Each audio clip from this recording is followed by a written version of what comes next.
So let's get people in. Kate, Emily, there's always a couple of people who end up joining later as well.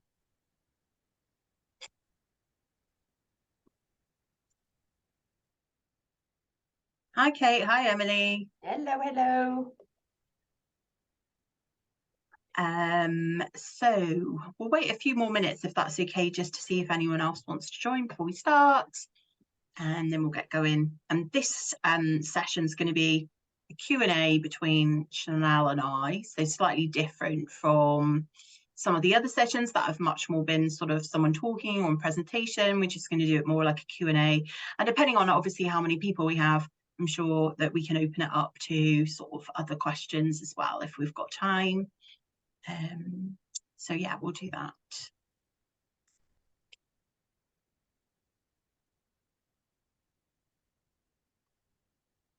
Just get my questions up, Chanelle. They have been prepared, so we'll just get them ready. No, I'm just checking, looking behind me, checking the dog's gonna behave for the call. I've given him like the make sure you behave. He is fast asleep. Does that work? No. I like to tell myself it does. It doesn't. He doesn't care what I say. He basically owns me. No, it's like my cat. I mean, he's actually in hospital at the moment. So, but I know he had surgery yesterday. It was horrendous. But normally he's here, like clawing my chair, and I'm like, stop it. Yeah. Clawing me, doing what he wants. Yeah. Oh dear.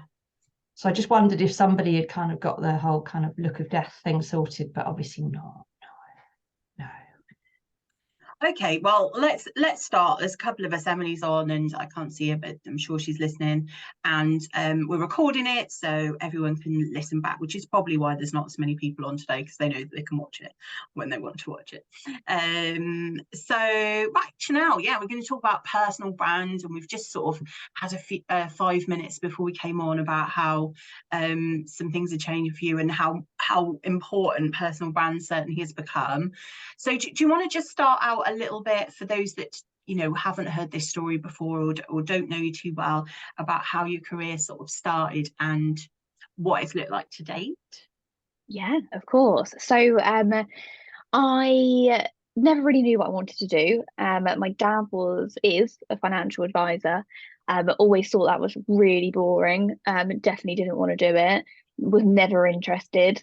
I went to college and did a few different things. I did beauty. I did what else to do? Art. I did all these different random things. My parents were getting absolutely sick of me because they were like, just pick something, but I couldn't. I did an apprenticeship at ITV, which was like really fun and really exciting. But again, I was like, oh, I don't really know if this is what I want to do.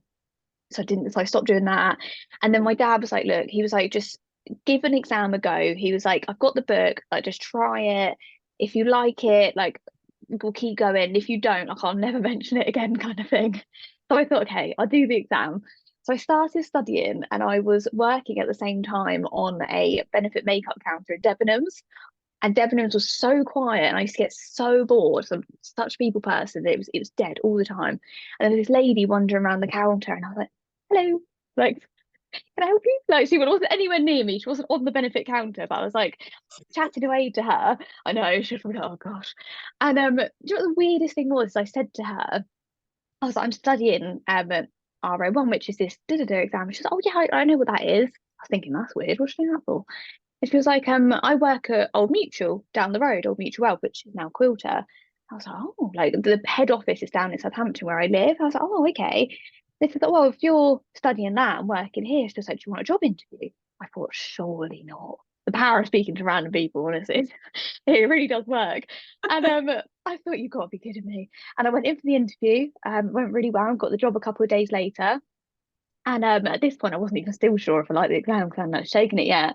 But Quilter, Old Mutual, was so lovely. Like it was a really lovely company to work for. And I ended up doing RO1 and I passed. And I was like, okay, I think I quite like this. And they were brilliant. They said, like, even though it wasn't really necessary for my role there, they were like, we'll put you through the next few exams. So I did that. I went through their financial planner school. I think I was actually the first cohort. I went out on a newsletter and I was, me was like, I'll do that. I'll give that a go. So I tried that. And then I basically kind of fast forward through the next few years. I did a couple of power planning roles whilst doing the rest of my exams, which I really enjoyed, but really missed speaking to people. So I then made the jump to an advisor role, which was actually my dad eventually hired me after about 7 years in the industry. I beat him down because he said yes. So became an advisor with him. And that was at the start of the pandemic. So I joined in January, and then a couple of months later, it was like, right, now you're at home. So that was interesting. But then what happened whilst I was working for my dad, which we can like go deeper into different areas, was I started doing quite random things that I thought, right, I'll make an Instagram like about what I do, because there isn't loads out there, and the ones that aren't often qualified. So I thought I'd do that. So I started doing that, and then that led to connections and clients and all those sorts of things. But they were quite different from the connections and the clients that my dad had. My dad, super traditional, bless him. I always laugh, so I always bring him up, and he's a great man. But he is very traditional. And these were very different clients, very different connections, like next generation, younger. And I got really excited about this sort of group of clients. And basically went forward with that. So started looking at what they wanted, all of those sorts of things, like how we can serve them as clients, how we can work with them, what they need. So was exploring that, doing some research, decided that I was going to go further with that. And then I met another financial planner that was doing a similar thing. I then joined her company to help her for the last 10 months, basically working with this target market, building up a proposition for that. And then end of last week did get made redundant, but it's okay, it's tough times, but positive. And I was just saying to Gretchen before we jumped on, in that my personal brand has never been more powerful than it is right now. So happy to dive in deeper, kind of like what difference that has made, because honestly, if it wasn't for the brand I built up over the last, and I'm not saying it's like this huge brand, but the people that know me from the stuff I have done, it has definitely opened doors in the last week that have been hugely beneficial. So do you think from that, because our other question was about exams, and I'm not sure how relevant that is given what's going on right now with you. So do you think that building your Instagram and almost showing what you're really interested in, and there's been a couple of other posts that I've seen as well online. I know that you've spoken on LinkedIn about, being diagnosed with ADHD as well and things like that. So do you think, are there specific things you felt you've done that have then aided that sort of almost brand awareness, which you think is helping now?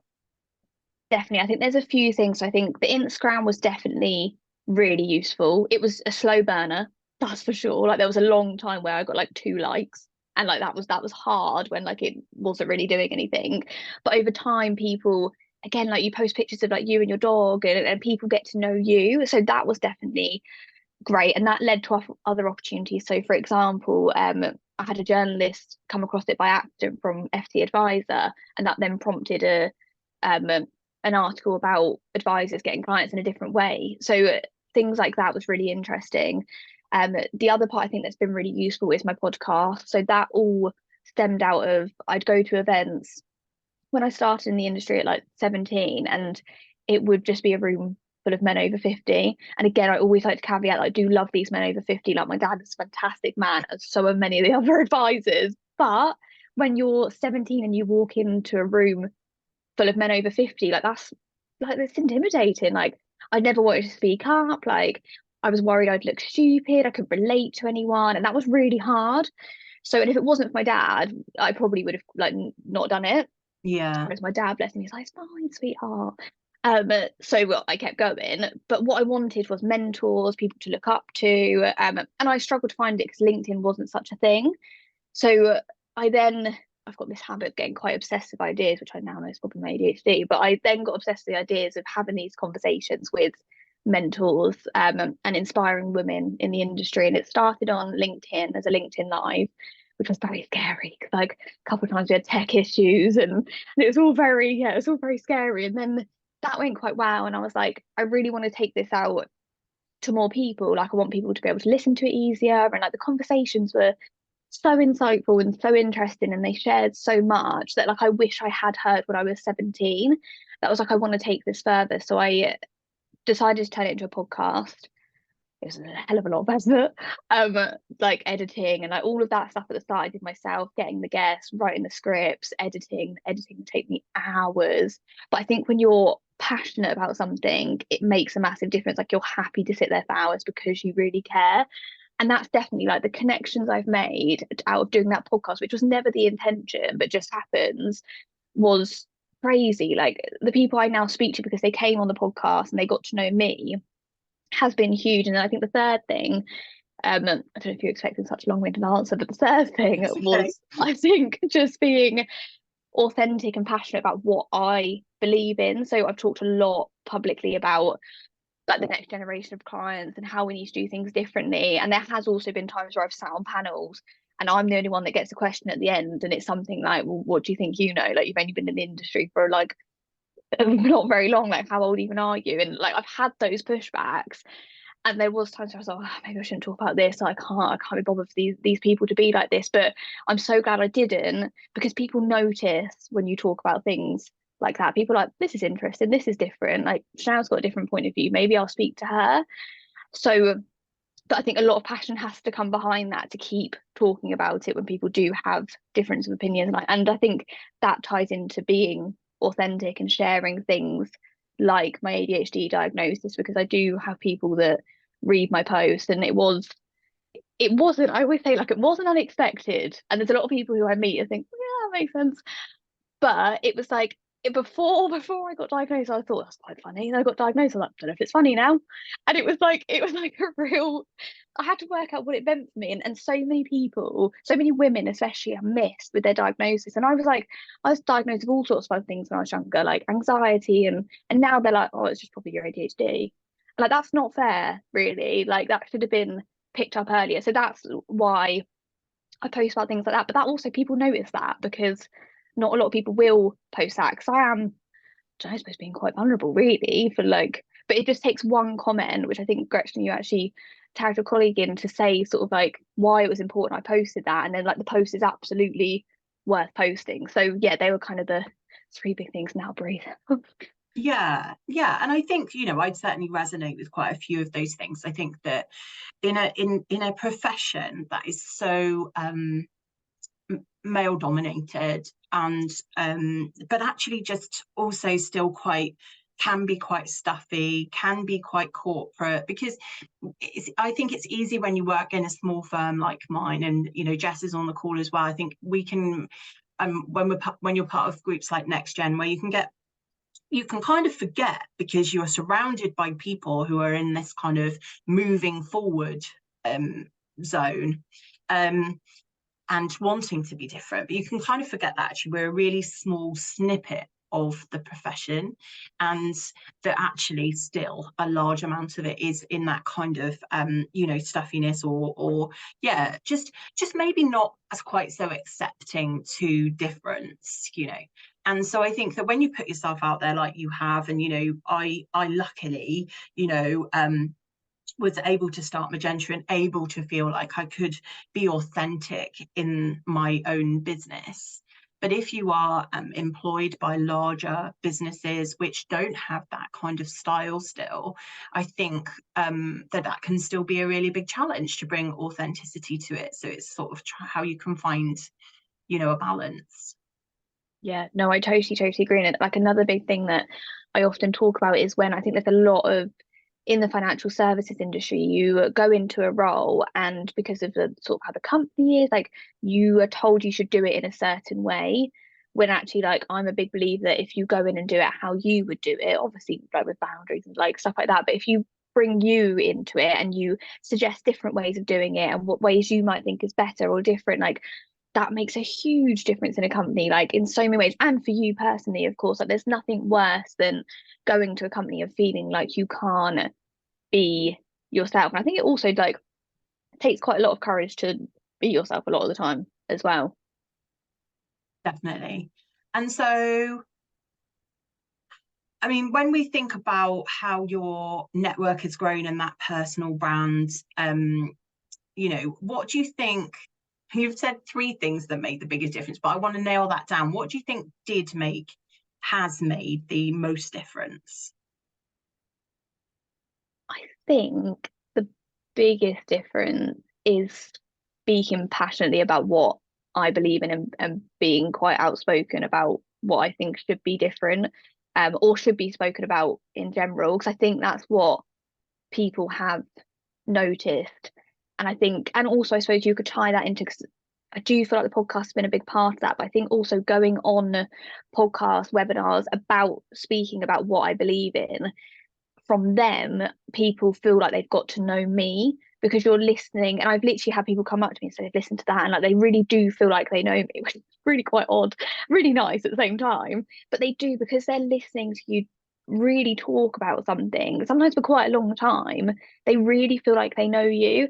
And like I said, in the last couple of weeks, like a lot of doors have opened because they feel like they know me, and they feel that I am authentic, and like, and they do, the amount of people that are willing to spare 30 minutes to have a conversation is crazy. But it is because either like I've met them before and I've been my true self and made a connection, or say when I have met them, I've sent them a follow up and said, oh, it was really lovely to meet you. Like all of those small things have made a huge difference. And I think talking about what I believe in, it also, I think because it interests people, often I'll get like messages off the back of it from people that maybe I wouldn't expect, and say, oh, I read your post and I thought it was really interesting for this reason. Like, yeah, I think talking about what you believe in can take you quite far.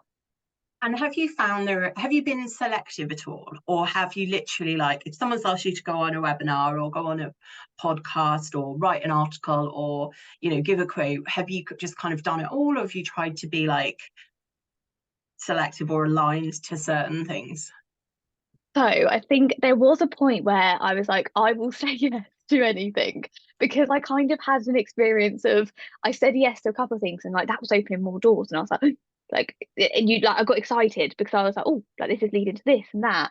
But then I think there's definitely been a few things that, so for example, I was asked to collaborate with somebody I was asked to come on a webinar and present for it was only a small company, but like my morals and values really didn't align with the founder. And that she was asking me to cover things that I didn't feel comfortable covering, and I didn't think I could cover very well. It was quite uncomfortable and awkward, and like I was quite nervous about saying it, but I was like, I just don't think this is going to work. Like, if I come on this webinar and talk about what you're telling me to talk about, I won't present like I know I can. Um, so that was one example. And then I also realized, I think after doing a couple of like podcasts or presentations on what I know I truly believe in, so like the next generation of advice or like clients or certain topics, I then also realized I know I wouldn't have the same excitement and passion if somebody came on, asked me to come on and talk about bonds. Like I just wouldn't. Yeah. Like I get them, I've done the exams, like, but I just, if somebody said to me, Chanelle, can you come on? I think like, I know I would say no, because I can't talk like I talk about other things. And I do think that passion when you talk about something is what can make the biggest difference. So yeah, I will, funny enough, not that many people have asked me to come on and talk about bonds. But if somebody did, I would say no. I think you should be selective. Do you think that having the credibility of examinations, you know, you're chartered and things like that, has also aided, you know, where, you know, obviously it's aided where you are in regards to being able to give financial advice, but do you think that that's equally as important or just as important? So I think that's been quite interesting for me, because I think, so I originally thought, well, I'll plow through these chartered exams because I am young and sometimes I can log onto a Zoom call and look really young. And I thought it would help with clients and credibility. Is, if I'm honest, like the main reason I originally like plowed through my exams. Obviously it's good to have the technical knowledge and all those sorts of things, but you also cover a hell of a lot that you're never ever going to use. Like a massive part of those books you're never going to use. Well, I wasn't anyway. But so I thought that was a reason why I do it. Turns out clients don't really care, I have found out. So they don't really care about it. Some do, don't get me wrong, you got the odd one, but majority don't. So that was interesting for me. But I have noticed now I'm looking at the next part of my career, I think it is a big factor for me, because again, I am young, and I am chartered young, and I think I can tell now the conversations I'm having, people are interested by the fact I am chartered, even if like I don't even know if it's going to play a massive part in my next role. But I think it shows that I had the dedication and the technical knowledge and the time to do that. And they're like, the people are looking at it, how could you pull that into your next role, even if it's not the main part? And it just, I suppose it's a differentiator as well. I was going to say, it's probably to do with, though, it feels like there's sort of almost two branding things going on here, in the sense that there's the branding thing for our profession, and the people you're talking to now are the people who understand exams. They know what should be on a CV of someone in the profession. And then there's this branding, which is, you know, attracting potential clients, understanding your personality. Now, clearly, I think there's an overlap, because I'm sure that some of the social media and all of the other stuff that you've done has, as you say, opened doors, because people do know who you are at some of the places that you're looking to work. But it maybe there is that sort of, as you say, those exams give you credibility in profession, maybe not so much with clients. I understand sometimes with clients, but yeah. No, I think there's definitely those two halves, and they do overlap, but they are also quite separate, and they've meant different things. So like with clients, it's meant maybe connections with accountants that I align with, and because they've seen my Instagram and they can relate, whereas a company may have listened to my podcast and see that I can build connections quite quickly, or that kind of thing. So do you know what, but like most of it has really been quite by accident as well, and like just following what I do feel passionately about, and being, I say it doesn't feel like I'm being outspoken, but I'm sure there'll be many people in the industry that do feel like it's outspoken. I think, though, that you know, naturally, now I don't know if you've always been like this, but, you know, when people are listening to this, they'll know that you're coming across as like, you're quite confident when you're talking about that. You're confident about talking about what you know, which I think is actually one of the key takeaways from this is, you know, really, if you're putting yourself out there, only put yourself out there if you feel really confident about what you're saying, you're interested in the topic, and you can be passionate, you know. And that might be about several things, but you will always, you know, have that kind of passion behind you.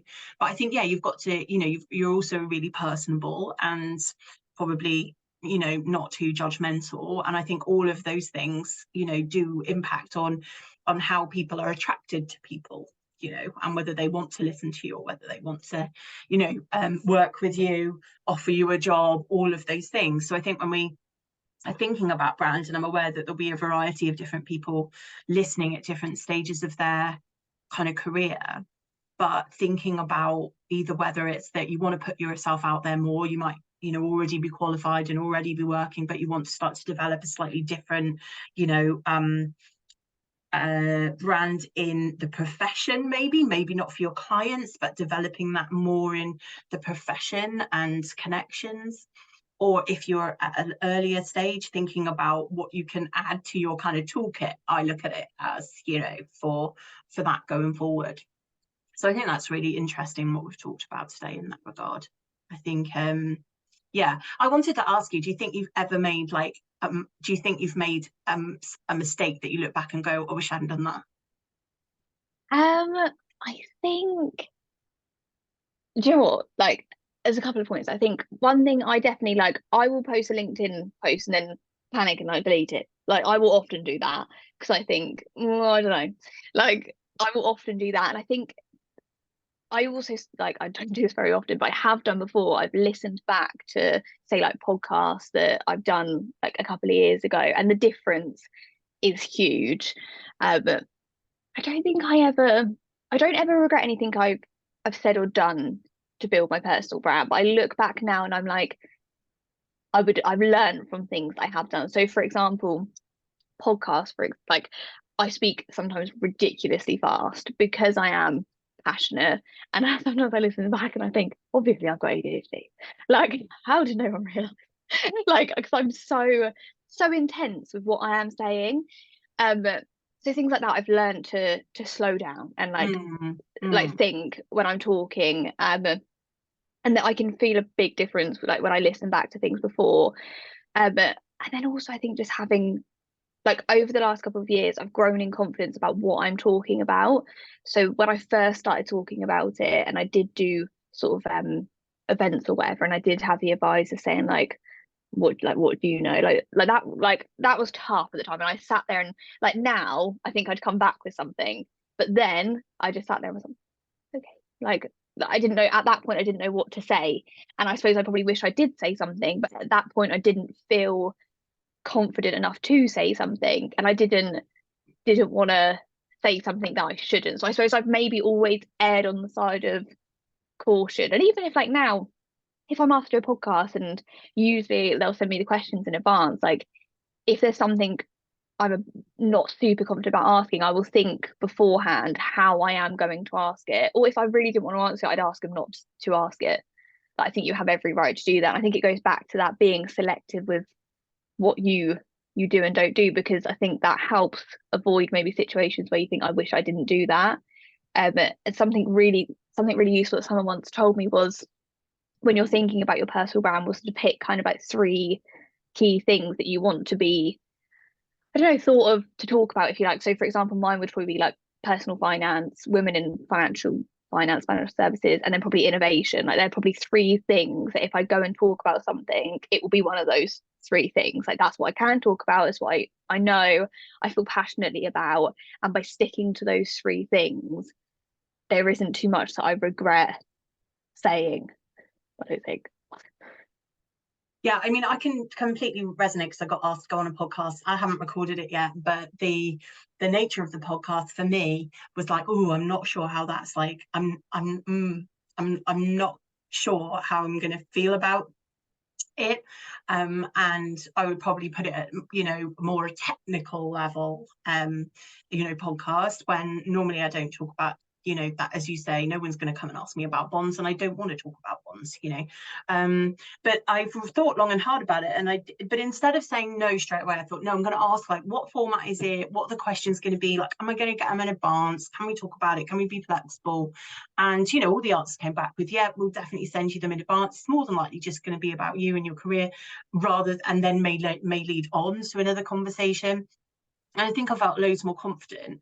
I think that I find myself now, like, always, if I'm asked to do something, kind of going, I'm going to take some time to think about it, when before I definitely just went with pretty much everything, because that's the only way that you get then other opportunities. So yeah. Okay, has anyone else got any other questions? Because we're at 1 o'clock, and I haven't asked Chanelle all the questions I had, because they became irrelevant almost to the conversation. But has anyone else got anything that they'd like to put to us? Yeah, I've got a quick question, Chanelle, if that's okay. So obviously you set out on a mission to create your own personal brand by setting up that Instagram, and sometimes it can be almost, there's no way to measure the success of it, because especially with an online presence, I love the Jeff Bezos quote of, your brand is what others have to say about you when you're not in the room. And even so much more online, that's really difficult. What gave you the drive to continue to do that, even when it was very difficult to measure the success? You mentioned you were maybe getting a couple of likes initially, but you continued to pursue with that. What would you say it was, or what tip could you give to others?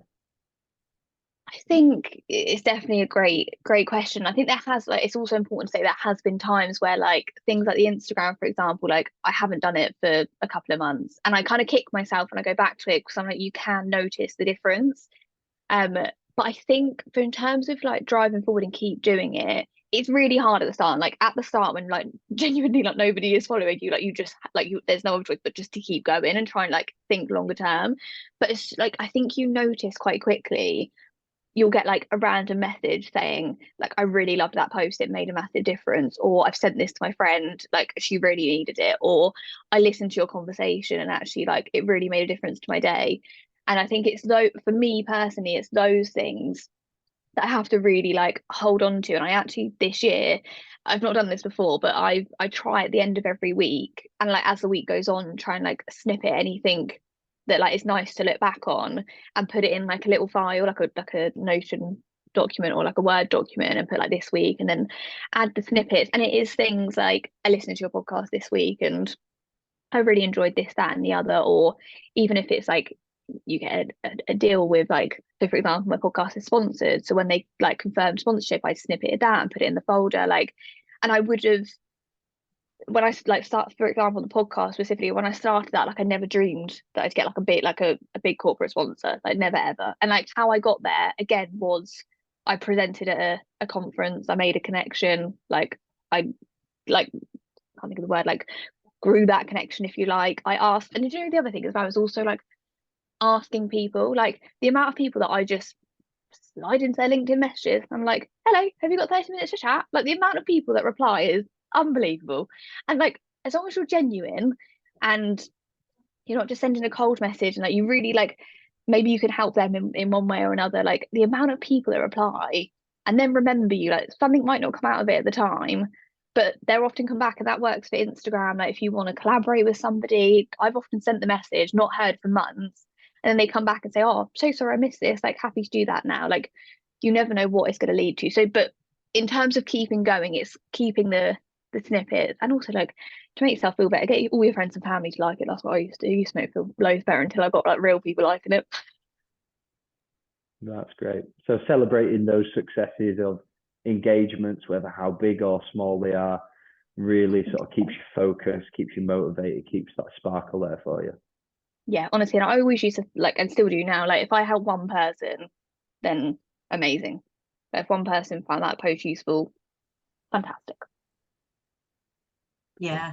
And I remember talking about like your sponsorship of your podcast, and I was just like, I think you just need to ask someone, you know, like, and I do think that we don't ask enough, we don't reach out enough, and even, you know, generating some of this content, you know, for FFEM for the next year, that's all just been me just reaching out to people and asking people and gathering people from content, and some of those people are in our profession and some of them they're not, and so that's even, you know, a wider net.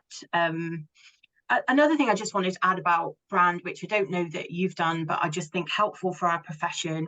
One of the things I found that like really helped me was getting a bit involved at the time with a professional body or a group. So, you know, I sat on the CISI's Wales branch, you know, helping to develop content, showed up at those events all the time, and then, you know, did say yes to sort of press opportunities and things like that. So I think that that's just, there are some easier stepping stones if you don't want to go down, you know, depending on what type of brand you're trying to build, but certainly I don't think those should be forgotten. I think they can give definitely quite good elevation into that brand space as well. So yeah. Cool. Okay. Well, I think that unless anyone else has got any questions, we'll end. It was really good, Chanelle. Thank you for sharing. No, it's my pleasure. I loved it and really enjoyed it. Thank you for having me. Thanks, Chanelle. It was great. Yeah, and we will definitely all wishing you good luck for the new job hunt. Thank you. Hopefully there'll be a LinkedIn post. Last very long, to be honest. I hope so. No, I don't think it's going to last very long, but you've got to find, and I would say, like, find the thing you really want to do, right? And just be confident it's not going to take that long. You aren't going to be without a job for long. So just, you know, find that place that feels like aligned to you. Yeah, no, for sure. And I think even going back to those conversations, people and connections, like even if it doesn't lead anywhere, like the things that I've worked out and discovered and learned over last week from the different conversations I've had, then they're also like, they'll remember me now. Like they might mention it to somebody else. Like I do think those conversations are really, really important if you're trying to build out that brand. All right. Lovely. Emily's stuck in traffic, but she said thanks, very interesting. So yeah, the recording will be around. I'll share it in the link, and then I'll share it in the group, and then everyone can watch it back who wasn't able to make it. And thanks, Chanelle. Thanks everyone for coming. Thanks. See you later. Thank you for having me. Bye. Bye. Bye.